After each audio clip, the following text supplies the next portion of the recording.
La société Aham existe depuis 1992. Cette société a été créée par deux architectes, donc M. Azouk Ahmed, qui est mon associé et qui est en même temps co-gérant de cette société, et moi-même. Avant de créer cette société, nous avons longuement réfléchi à la dénomination. Nous avons choisi le nom de Aham, et Aham dans son sens le plus large possible. Aham, parce que nous concevons des maisons, nous concevons des bâtiments destinés à l'habitation, mais aussi Aham pour lui donner un sens social qu'on connaît de Aham. Aham, Aham al-Harma, Aham al-Nif, Aham, c'est la solidarité, Aham, donc c'est dans ce sens-là que nous avons choisi l'Ismaïlien, la société civile professionnelle d'architectes Aham. Quand on a créé le bureau d'études, on l'a appelé Aham. En 1992 avec M. Boutelit, le souhait c'était qu'on crée une famille, qu'on soit dans un environnement familial. Et c'est ce qu'on essaie de faire.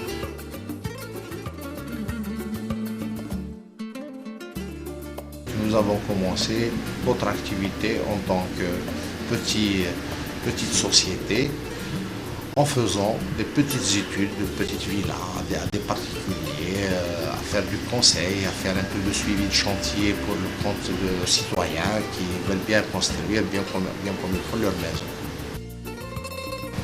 Aujourd'hui, nous concevons des villes, nous concevons des plans d'urbanisme. Ses principales missions sont les études d'architecture, de la mission esquisse jusqu'aux études de détail.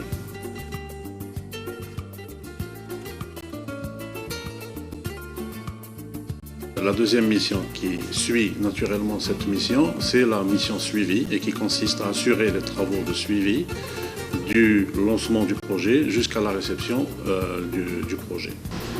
Nous avons élargi notre éventail de travail en essayant d'être pluridisciplinaires.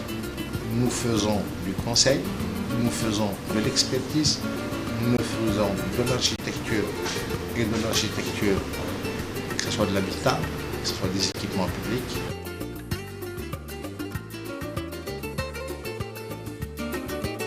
Que ce soit des aménagements urbains. Nous faisons de l'urbanisme. Nous faisons du suivi de chantier. Surtout, nous conseillons du mieux possible notre clientèle.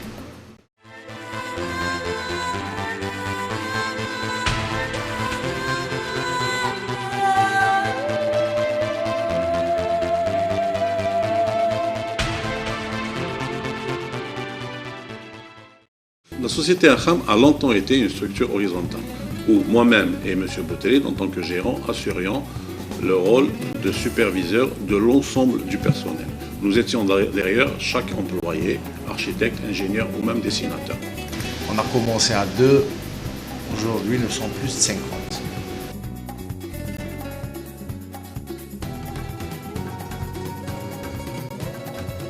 Cette façon de travailler a vite montré ses limites avec la croissance de la société.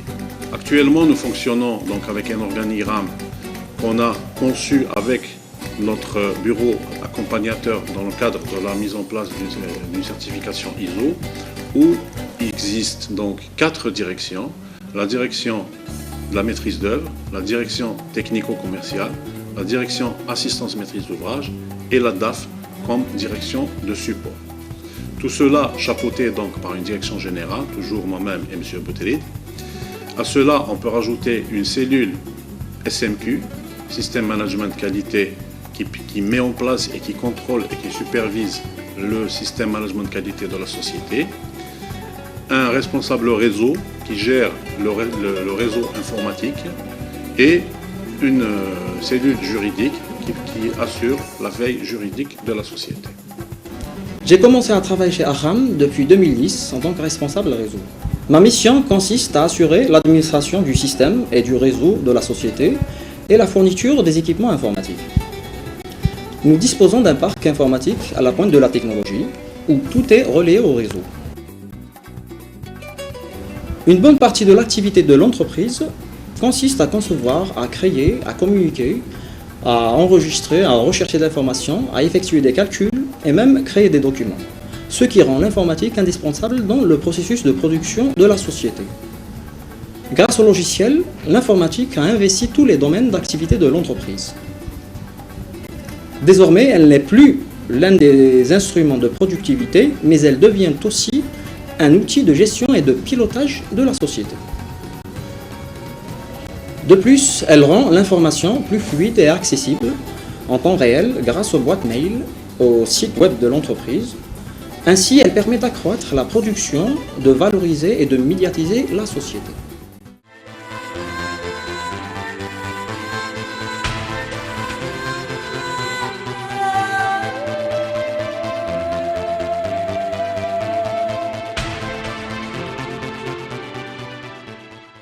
La mission du service d'études d'architecture commence à partir de la réception du bon de commande du directeur technico-commercial.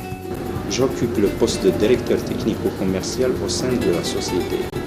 Mon poste consiste à prospecter les nouveaux marchés de l'étude et de collecter les informations relatives aux appels d'offres, recevoir les clients, les assister dans leurs démarches techniques et administratives, les conseiller dans toutes les phases de leur projet, depuis l'esquisse jusqu'à la réception, en veillant à ce que leur projet respecte les règles de l'art et les normes réglementaires en vigueur.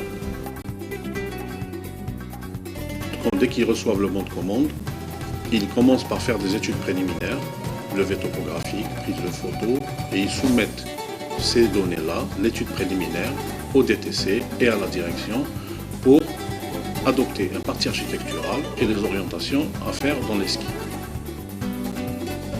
Une fois validé, il s'occupe donc de préparer 1, 2 ou 3 esquisses selon la demande du client et les présente au client pour validation.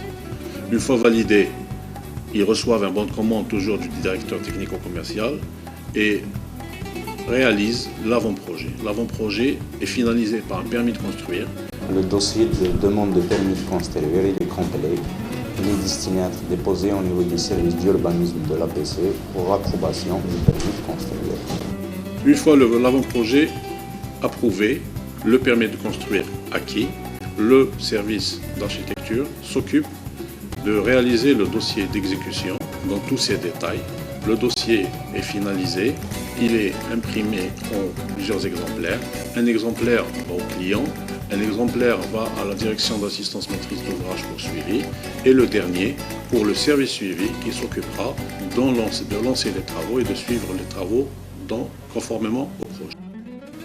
Il s'occupe dans un premier temps de vérifier la conformité des plans, de lancer les travaux en implantant l'entreprise et en suivant le chantier depuis son début jusqu'à la réception et en veillant donc durant tout ce temps au respect des normes et des règles de l'art.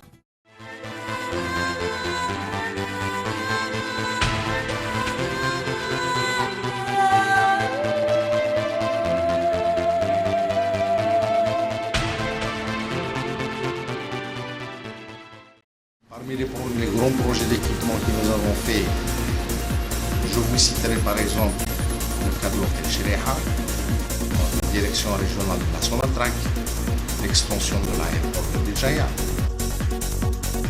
Et actuellement, nous avons un grand projet aussi qui est en cours de réalisation, qui n'est pas encore achevé, qui est le projet de la gare maritime de Béjaïa. Nous sommes en train de concevoir également la nouvelle gare maritime de Annaba. Nous avons eu à concevoir 2 projets importants ici à Béjaïa.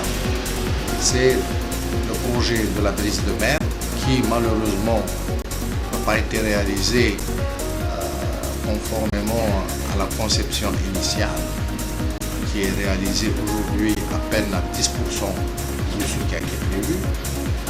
Le deuxième projet, c'est le parc d'attractions de Mezaya, qui est en cours d'achèvement également.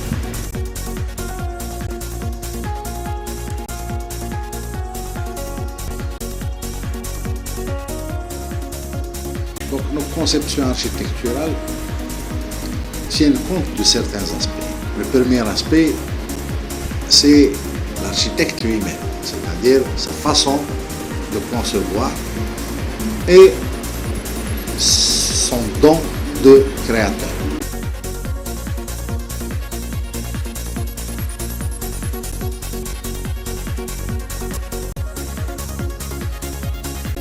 Le deuxième aspect, il est lié aux contraintes des terrains, du site. Donc il faut tenir compte des aspects et de toutes les contraintes que pose le terrain. Le troisième aspect, c'est un aspect de programme. C'est-à-dire que notre client nous donne un programme. Donc c'est un aspect dont nous devons absolument tenir compte pour répondre aux besoins de notre client.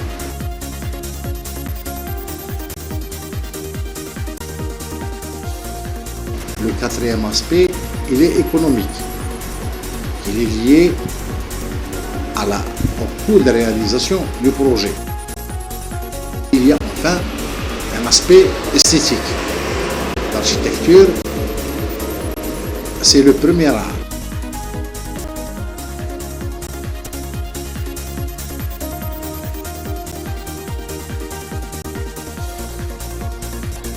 Nous tenons compte dans nos conceptions de ce que nous sommes en tant que société et des valeurs d'aujourd'hui, c'est-à-dire être moderniste et être moderne dans sa conception.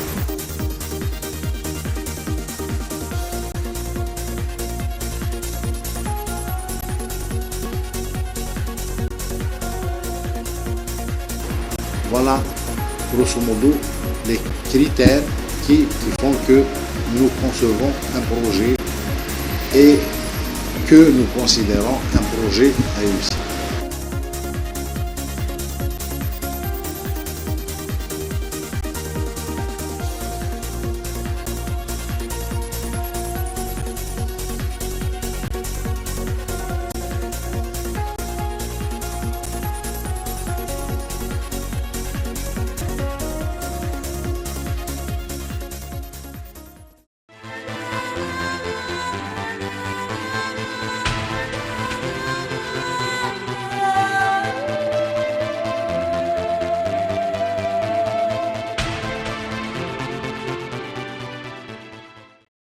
Donc, durant notre parcours, nous avons été primés par 2 prix nationaux d'architecture. En effet, nous avons été lauréats de 2 prix du ministre de l'Habitat pour 2 projets importants à Béjaïa. L'un en 1999 qui concerne un ensemble immobilier le long du boulevard Krindo Kassim à Béjaïa. Le deuxième en 2002 pour une opération de 200 logements sociaux et HDD. Ce projet-là a cassé un tabou dans la mesure où nous assimilons souvent le logement social à de la médiocrité. Mais nous avons réussi à concevoir un projet, une œuvre architecturale qui sort de l'ordinaire, mais qui malheureusement a très mal vieilli.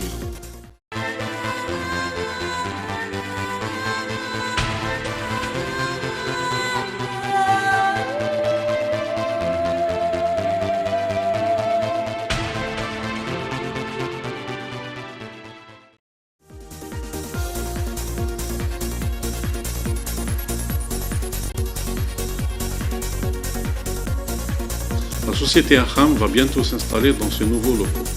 Des locaux mieux situés et plus fonctionnels qui vont nous permettre de mieux satisfaire notre clientèle. Ces locaux, du fait de la superposition des espaces, vont nous permettre de séparer nos 2 activités que sont l'assistance à maîtrise d'ouvrage et le bureau d'études approfondies.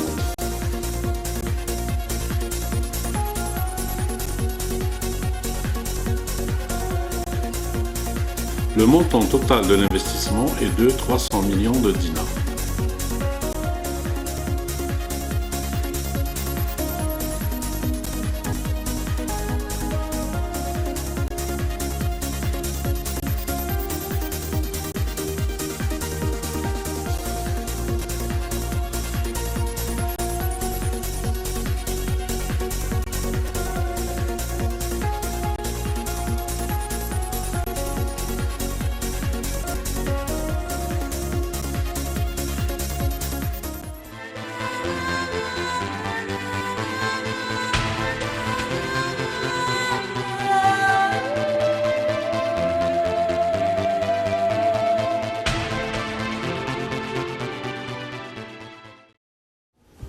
Aham est une société dans laquelle j'ai adoré travailler.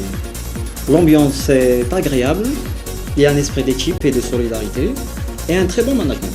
Donc l'ambiance est très conviviale, elle est familiale. La preuve, nos employés nous appellent par nos prénoms et on les appelle aussi par leur prénom. Donc, vous avez peut-être constaté ça dans le bureau, tout le monde s'appelle par son prénom. Il n'y a pas cette hiérarchie, il n'y a pas de demande d'audience pour voir quelqu'un. On est très accessible.